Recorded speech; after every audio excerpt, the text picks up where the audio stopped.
Donald Trump రాబోయే ప్రమాణ స్వీకారానికి China అధ్యక్షుడు జీ జిన్పింగ్ను ఆహ్వానించినట్లు నివేదికలు చెప్తున్నాయి. అమెరికా అధ్యక్ష ఎన్నికల్లో విజయం సాధించిన ట్రంప్ జనవరి 20న తన పదవిని స్వీకరించబోతున్నారు.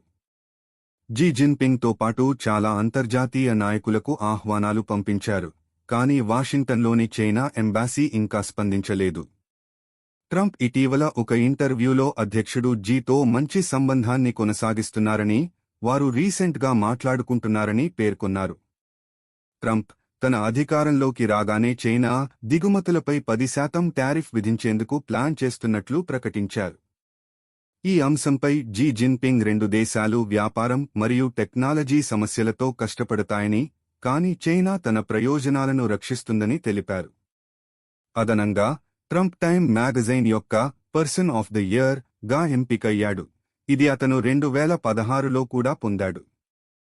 టైమ్ అధికారికంగా ఈ ప్రకటనపై ఏం చెప్పకపోయినా, అనేక మీడియా సంస్థలు దీన్ని నివేదించాయి. ఇటీవల జో బైడెన్, కమలా హ్యారిస్ మరియు టేలర్ స్విఫ్ట్ వంటి ప్రముఖులు కూడా ఈ అవార్డు అందుకున్నారు.